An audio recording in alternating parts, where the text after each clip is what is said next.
Hello everyone. I hope you all are very well. I am Mayank Agarwal. आज हम इस video में कंप्लीट द हिंदू न्यूज़पेपर का एनालिसिस करेंगे। साथ ही साथ आज है संडे, सो आज साइंस एंड टेक्नोलॉजी के जो भी आर्टिकल्स हैं उनको भी डिस्कस करेंगे।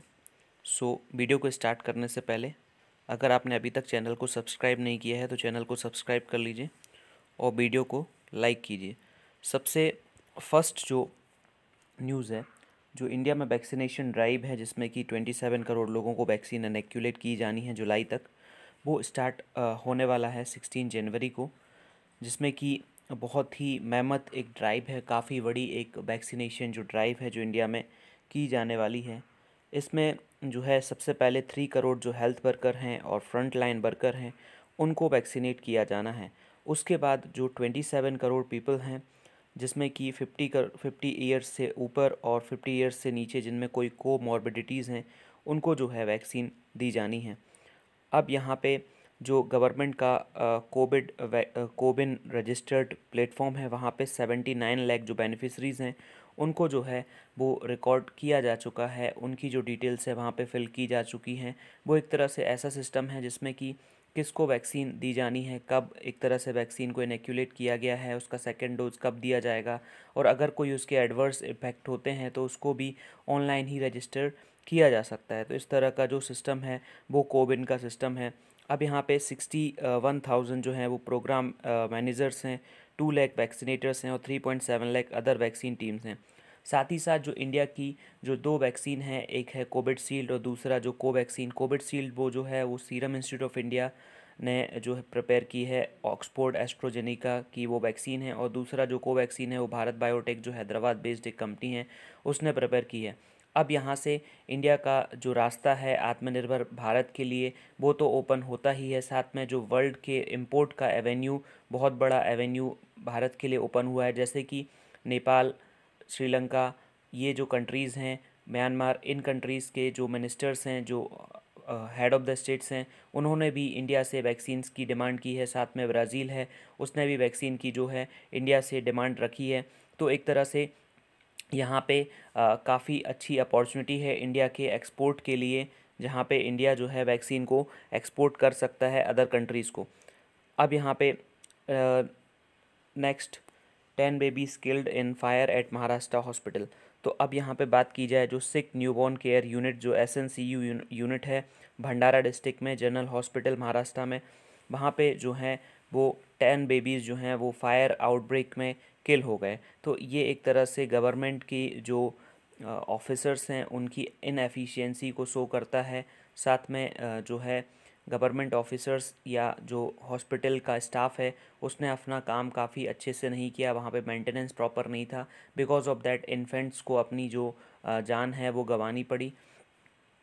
अब नेक्स्ट यहाँ पे बात करें कि जम्मू एंड कश्मीर में विंटर की वजह से जो टूरिज़्म है वो काफ़ी हद तक इंक्रीज़ होने लगा है। Because July, August, September, October, November, December, in month में जो टूरिस्ट की टैली है उसको देखा जाए तो धीरे धीरे जो टूरिस्ट की टैली है वो इंक्रीज़ हो रही है आफ्टर जब वहाँ का स्पेशल स्टेटस हटाया गया था 5 अगस्त 2019 को, उसके बाद से।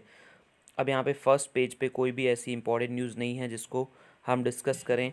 अब इसके बाद बात की जाए कि इंफ्रास्ट्रक्चर प्रोजेक्ट हिट कोविड बम।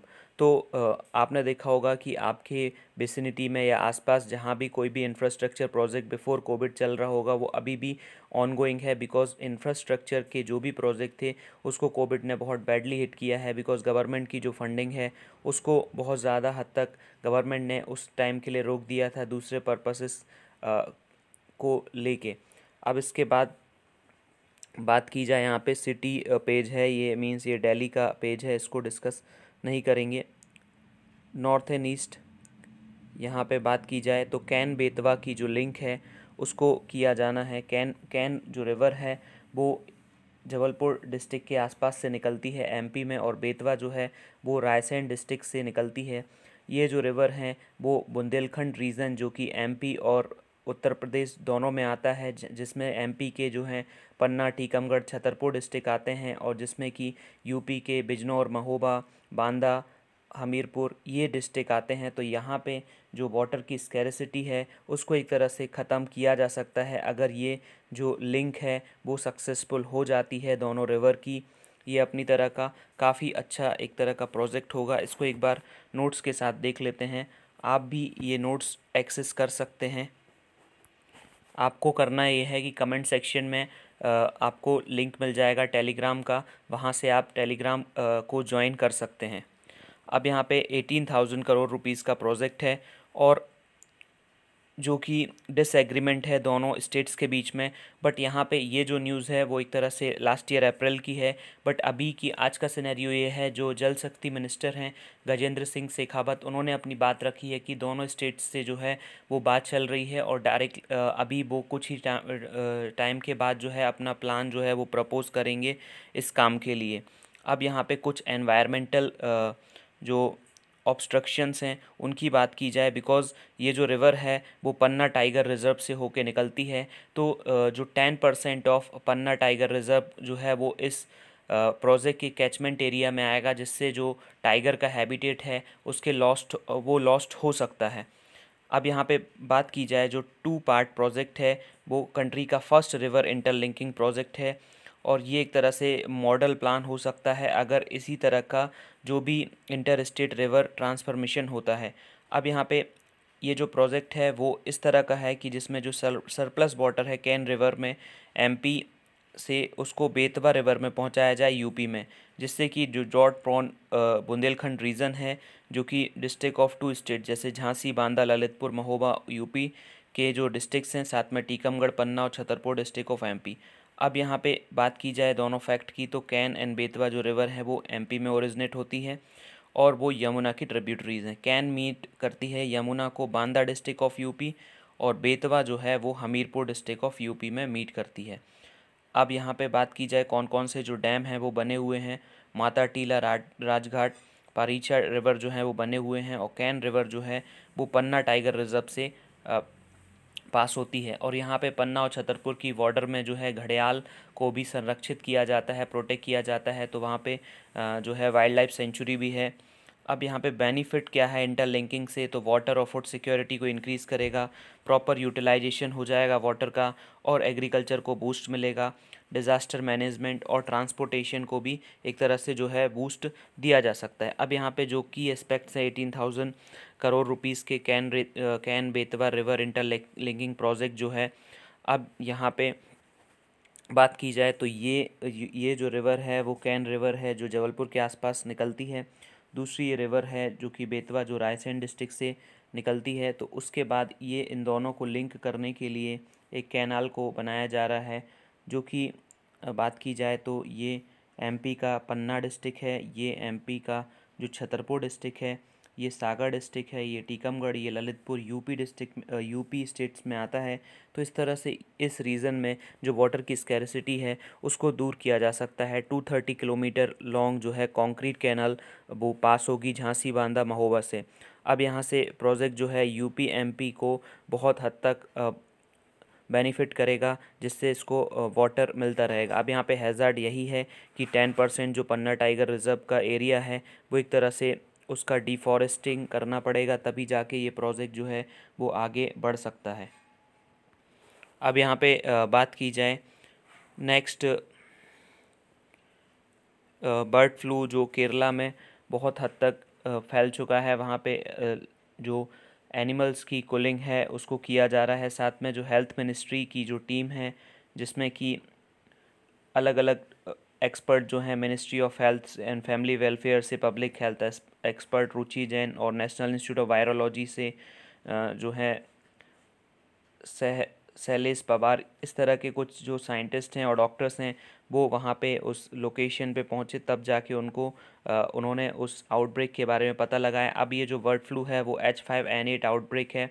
साथ में जो कोविड-19 सिचुएशन है इसकी वजह से जो है और भी ज़्यादा उनको स्ट्रिक्ट विजिल रखना होगी उस रीज़न की, तभी जाके इससे जो है वो बचा जा सकता है।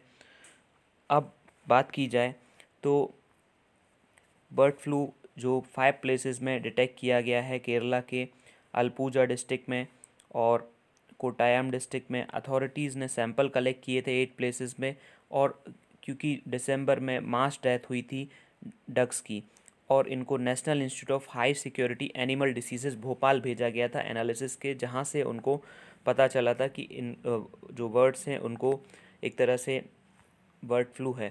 अब यहाँ पे जो बनहरट्टा पार्क है वहाँ पे जो नंबर्स हैं वो ड्रॉप हो रहे हैं विजिटर्स के, because of this situation as well as जो कि कोविड-19 की सिचुएशन की वजह से। अब यहाँ पे Kalaripayattu academy braces for action. अब यहाँ पे बात की जा रही है Kalaripayattu considered the oldest surviving martial art of the country. इस तरह का कोई मार्शल आर्ट होता है जो कि ओल्डेस्ट सर्वाइविंग मार्शल आर्ट है कंट्री का, और इसकी जो लेजेसी है, जो विरासत है, वो मोर देन 3000 ईयर्स है, और इसकी जो पॉपुलैरिटी है वो बढ़ने वाली है, बिकॉज़ जो केरला है वो केरला की कैपिटल में इसके लिए एक एकेडमी ओपन कर रहा है। तो जो सबसे मोस्ट फेमस इसकी एक कम्बैट स्टाइल है, और ये न्यू जनरेशन को सिखाई जाएगी, और इसमें किसी भी तरह का कोई डिस्क्रिमिनेशन नहीं होता। मैन एंड वुमेन दोनों इसको जो है वो सीख सकते हैं, चिल्ड्रन और एडल्ट दोनों इसको सीख सकते हैं। तो एक बार नोट्स के साथ इसको डिस्कस कर लेते हैं। तो जो कलारीपयट्टू है उसको कलारी भी बोला जाता है, वो एक इंडियन मार्शल आर्ट और फाइटिंग स्टाइल है जो कि केरला में ओरिजिनेट हुई थी, और ये जो है ओल्डेस्ट मार्शल आर्ट है जो कि स्टिल एग्जिस्टेंस में है, और इसका जो ओरिजिन है वो 3rd सेंचुरी BC में है। अब यहाँ पे इसमें kicks, strikes, grappling, preset forms, weaponry, healing method, practitioners of Kalaripayattu वो इंट्रिकेट नॉलेज है उनका, उनको प्रेशर पॉइंट्स का, ह्यूमन बॉडी और हीलिंग टेक्निक, जिससे कि वो आयुर्वेदा और योगा का भी नॉलेज जो है वो लोगों को दे सकते हैं। और ये सारे कास्ट के जो लोग हैं, हर कास्ट को बिलोंग करने वाले लोगों के द्वारा किया जाता है, और वुमेन को भी इसकी जो है वो ट्रेनिंग एक तरह से प्रोवाइड की जाती है। इसके बाद यहाँ पे बात की जाए तो इस पेज में कोई भी सारी की सारी जो हैं वो पॉलिटिकल न्यूज़ हैं, कोई भी न्यूज़ जो है एग्ज़ाम के पर्सपेक्टिव से इम्पोर्टेंट नहीं है। अब यहाँ पे बात की जाए कि जो प्रवासी भारतीय दिवस का जो एड्रेस था, 9 जनवरी को प्रवासी भारतीय दिवस जो है वो मनाया जाता है, because Mahatma Gandhi return from south Africa on this day, that's why this day is celebrated. तो जो कोरोना वायरस वैक्सीन है उसमें पूरी जो वर्ल्ड है वो अपने तरह से एक तरह से वर्क कर रहा है। तो अब यहाँ पे कुछ कंट्रीज़ हैं जिनमें जो वैक्सीन जो है इनएक्यूलेट की जा रही है, जिसमें कि चाइना, वहाँ पे 9 मिलियन जो डोजेज़ हैं उनको दिया जा चुका है। यूएस में 6.69 million, Israel 1.69 million, UK, UAE and Russia. अब यहाँ पे ये भी है कि 9 मिलियन जो डोजेज़ दिए गए हैं तो उसमें एक पर्सन को मल्टीपल डोजेज़ भी दिए जा सकते हैं, जिस तरह की वैक्सीन की टेंडेंसी होगी। जैसे कि कोवैक्सीन और जो कोविशील्ड है उसके 2 डोजेज़ एक पर्सन को इनएक्यूलेट किए जाने हैं, तो उसके बेसिस पे यहाँ पे बात की जा रही है। इंडिया में भी जो है वो मिड जनवरी 16 जनवरी से वैक्सीनेशन स्टार्ट होगा, जब जिसमें कि जुलाई 2021 तक जो है वो 300 मिलियन लोगों को जो है वैक्सीन दी जा सकती है। अब ग्लोबल इंटरेस्ट की बात करें तो यहाँ पे अलग अलग कंट्रीज़ जो हैं उन्होंने अपना इंटरेस्ट दिखाया है वैक्सीन को प्रोक्योर करने के लिए इंडियन कंपनीज से। अब श्रीलंका जो है वो श्रीलंका को वैक्सीन में प्रायोरिटी दी जाएगी, ऐसा कहना external affair minister S Jaishankar का। और दूसरी तरफ बात की जाए म्यांमार लीडर ऑन सान सू की, उन्होंने भी न्यू ईयर एड्रेस में ये बात की है कि वो इंडिया से एक तरह से कॉन्ट्रैक्ट करेंगी अगर उनको वैक्सीन जो है वो चाहिए। अब नेक्स्ट यहाँ पे Bolsonaro seeks fast vaccine supply. तो जो जोर बोल्सोनारो जो कि ब्राज़ील के प्रेसिडेंट हैं, उन्होंने भी ये बात की है। अब यहाँ पे काफ़ी इंपॉर्टेंट न्यूज़ है। Twitter bans Donald Trump citing risk of violent incitement. यहाँ पे बात की जाए तो डोनाल्ड ट्रंप जो हैं आउटगोइंग अमेरिकन प्रेसिडेंट, उन्होंने जो है वो जब कैपिटल हिल जो यूएसए का एक तरह से पावर सेंटर कह सकते हैं, जैसे अपने यहाँ पार्लियामेंट की बिल्डिंग है, राज्यसभा लोकसभा, वहाँ पे सीनेट और हाउस और रिप्रेजेंटेटिव जहाँ पे सिटिंग करते हैं उसको कैपिटल हिल बोला जाता है। तो उस रीज़न में एक तरह से जो प्रो ट्रम्प सपोर्टर्स हैं उन्होंने एक तरह से रैली की, स्टॉर्म किया। तो उसके बेसिस पे एंटीसिपेशन में ट्विटर और फेसबुक, इंस्टाग्राम, इन जो कंपनीज़ हैं इन्होंने डोनाल्ड ट्रंप का जो अकाउंट है उसको परमानेंटली एक तरह से सस्पेंड कर दिया है, बिकॉज़ हो सकता है कि इससे किसी भी तरह का जो वायलेंस है वो इरप्ट हो। बट यहाँ पे कुछ इश्यूज़ भी हैं कि अगर किसी सिटिंग प्रेसिडेंट से अगर ये एक्सपेक्ट नहीं किया जा सकता कि सिटिंग पर्सन को अपने सिटिंग प्रेसिडेंट को अपने जो व्यूज़ हैं उसको एक्सप्रेस करने की परमिशन नहीं है, तो आखिर एक आम इंसान को कैसे वो अपने आप को एक्सप्रेस कर सकता है सोशल मीडिया प्लेटफॉर्म पे। एक तरह से जो सोशल मीडिया प्लेटफॉर्म्स हैं वो एक उनके ऊपर किसी भी तरह का प्रेशर है, बट वो इस प्रेशर की वजह से एक सिटिंग प्रेसिडेंट के ऊपर उन्होंने एक्शन लिया। और अभी पूरे वर्ल्ड में जो सोशल मीडिया है उसमें कुछ ही जो जाइंट कंपनीज़ हैं उनकी मोनोपोली है, जिससे वो किसी भी पर्सन को अपने स्वयं के बेसिस पे एक डिसीज़न लेके उस पे एक तरह से रोक लगा सकती हैं। तो ये काफ़ी एक तरह से गलत है।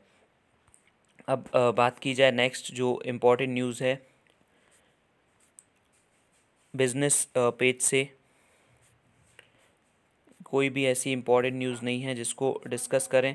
सबसे पहले साइंस एंड टेक्नोलॉजी का जो पेज है उसमें बात की जा रही है कि new challenges for Covid vaccine trials in India, जिसमें डेली केसेस डाउन हो रहे हैं और बहुत सारे लोगों को जो वैक्सीन है उसमें। अब यहाँ पे जो नेक्स्ट आर्टिकल है इसमें बात की जा रही है a threat posed by avian influenza. तो जो अलग अलग 6 स्टेट्स हैं इंडिया के, जैसे कि केरला, राजस्थान, मध्य प्रदेश, हिमाचल प्रदेश, हरियाणा, गुजरात और उत्तर प्रदेश, इनके जो रीसेंट वीक हैं यहाँ पे जो है वो अनयूजुअल डेथ देखी गई, लार्ज नंबर ऑफ वर्ड्स की, जैसे कि वाइल्ड भी हो सकते हैं उसमें, और कुछ जो है अदर स्टेट्स और अदर कंट्री से भी आए हुए जो वर्ड हैं हिमाचल प्रदेश में उनकी भी डेथ हुई है। और उनमें 2 वायरस के स्ट्रेन पाए गए हैं, जैसे कि H5N1 और H5N8, जो कि highly pathogenic avian influenza HPAI category में आते हैं। तो H5N1 जो है वो ह्यूमंस के लिए भी एक थ्रेट है, और इंडिया ने जो है वो national action plan for prevention, control and containment of avian influenza जो है वो प्रिपेयर किया है। दूसरी तरफ इंटरनेशनली जो world animal health information system है उन्होंने भी आइडेंटिफाई किया था Taiwan, Iran, Israel, Japan, south Korea, Vietnam और कुछ डज़न यूरोपियन कंट्रीज़ हैं जहाँ पे आउटब्रेक हुआ था, जिसकी वजह से 4.8 मिलियन वर्ड्स को जो है वो उनका लॉस हुआ था। अब यहाँ पे ये जो बर्ड फ्लू है वो वर्ल्ड हेल्थ के लिए काफ़ी हद तक जो है वो ज़िम्मेदार है, और साथ में अगर जो ह्यूमन हैं वो वर्ड्स की प्रॉक्सिमिटी में रहते हैं तो उनको भी एक तरह से जो है डेथ थ्रेट इसमें है। अब यहाँ पे जो वायरस के स्ट्रेन हैं H5N1, H5N2, H5N8, H7N8, उनको आइडेंटिफाई किया गया है आउटब्रेक में और वो एक्टिव सर्कुलेशन में है। अब यहाँ पे बात की जाए इकोनॉमिक इम्पैक्ट क्या है, तो बहुत सारा इसमें जो है इंडिया का जो पोल्ट्री सेक्टर है, ministry of agriculture farmer welfare, वो 80,000 करोड़ रुपीस का है, और जिसमें कि ऑर्गेनाइज सेक्टर जो है 80% और दूसरा जो है अनऑर्गेनाइज्ड है, जिसमें कि पोल्ट्री कीपिंग और न्यूट्रिशनल सिक्योरिटी के लिए काफ़ी इम्पॉर्टेंट है, इनकम के लिए इम्पॉर्टेंट है। और एक्सपोर्ट जो है वेस्ट एशिया में किया जाता है नेबरिंग कंट्रीज़, जिसमें कि वैल्यू जो है 532 करोड़ थी 2017 में। तो अब अगर इस तरह से होता है तो इससे जो है वो धीरे धीरे जो एक्सपोर्ट हैं वो कम हो जाएंगे। गवर्नमेंट का एस्टिमेट है कि 30 मिलियन फार्मर्स हैं जो अपने बैकयार्ड में वर्ड्स वगैरह रखते हैं। स्मॉल एंड मीडियम फार्मर्स जो कि क्रूशियल प्लेयर हैं लार्जर इकोसिस्टम के, 729 मिलियन इंडिया में पोल्ट्री वर्ड हैं, जिसमें कि 30% जो हैं लेयर्स हैं जो कि एग ले करते हैं, 40% बॉयलर है जिनको चिकन के तौर पे खाया जाता है। National action plan for egg and poultry 2022 जो कि ये लार्जर बेस शो करता है। अगर HPAI जो कि एवियन इन्फ्लुएंज़ा का अगर ये सीरियस अटैक होता है तो इससे इंडिया का जो ये वाला प्रोस्पेक्ट है उस पे एक हर्ट हो सकता है। अब बात की जाए कि ये जो वायरस है वो काफ़ी हद तक कंटेजियस है, बहुत ही ज़्यादा कंटेजियस है, जिसमें कि ह्यूमन को भी इन्फेक्ट की कर सकता है, जिसमें वायरस के सब टाइप हैं H5N1, H7N9, H9N2 और रिसेंट इंस्टेंस भी इसमें ह्यूमन इन्फेक्शन के देखे गए हैं, जिसमें कि 1 ईयर ओल्ड जो कंफर्म केस था जो कि पीपल डेमोक्रेटिक रिपब्लिक ऑफ लाओ में, जिसमें कि बैकयार्ड वर्ड की वजह से उसको इन्फेक्शन हो गया। अब यहाँ पे बात की जाए कि इस जो इन्फेक्शन है वो ट्रांसमिट तो नहीं होता पर्सन टू पर्सन, बट अगर वो ज़्यादा टाइम तक एग्जिस्ट करता है, को एग्जिस्ट करेगा ह्यूमन के साथ, तो वो हो सकता है म्यूटेट होके और भी लोगों तक फैल जाए। अब बात की जाए तो इसमें जो मॉर्टेलिटी रेट है वो लगभग 60% होता है, और ग्लोबल हेल्थ बॉडी रिकॉर्ड कर रही है सिंस 2003 862 लेबोरेटरी कंफर्म केसेस थे ह्यूमन इन्फेक्शन के H5N1 के, और जिसमें से 455 लोगों की जो है डेथ हो गई 17 कंट्रीज़ में। तो काफ़ी ये कंटेजियस वायरस है। अब यहाँ पे बात की जाए तो ये कैपिटल हिल का जो प्रोटेस्ट है उसके बारे में यहाँ पे जो है वो बात की जा रही है। नेक्स्ट स्पोर्ट पेज है जिसमें कि सैयद मुश्ताक अली जो ट्रॉफ़ी है वो स्टार्ट हो रही है, डोमेस्टिक उसके टूर्नामेंट स्टार्ट हो रहे हैं। Thank you very much.